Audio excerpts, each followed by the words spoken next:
So the question was asked, could I build a plotter out of a 3D printer?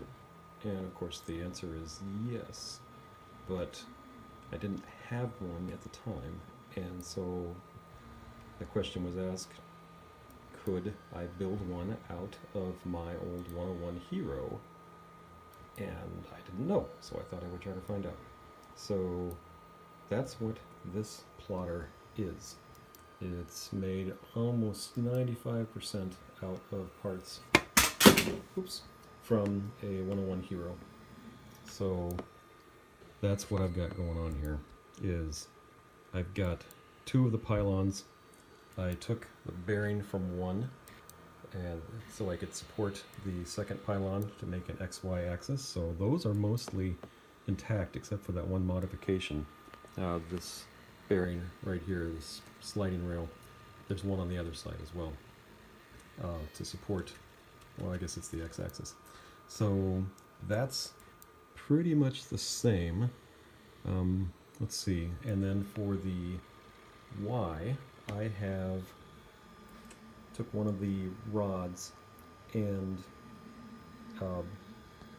took a piece here, just cut that off with a hacksaw, and made a mount for this, put a bolt through this, so I have a sliding mount.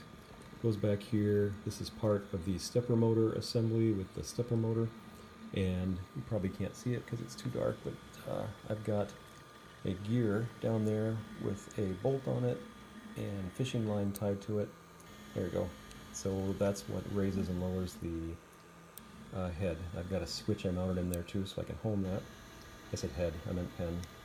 So that was probably the hardest part of this. But then that fishing line runs under this bearing that I mounted, and then this bearing goes all the way over here. Can't see it from here, but goes through a piece of Teflon and then lifts the pen up and down that way. So not the greatest thing, but it's honestly just completely proof of concept to see what I could do without 3D printing parts to convert a 101 Hero into a plotter. A couple of things I added. I've got a couple magnets in here to create downward pressure so that the pen actually pushes against the paper. You can see the silver one there, and then there's another one down lower. Could have used a spring, didn't have a spring. Had magnets, so I did that. Let's see, it's just mounted to a piece of wood, and I used the screws to hold the thing together. I used those to mount that down.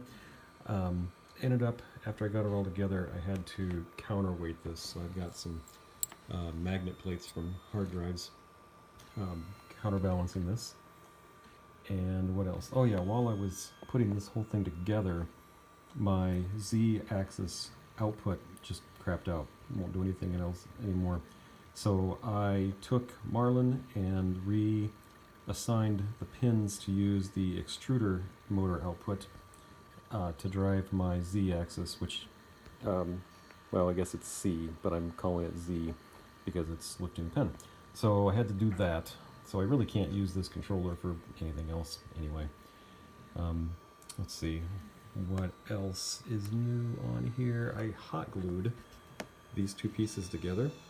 I was going to screw those together, but I wanted this to be temporary just while I could play around with it.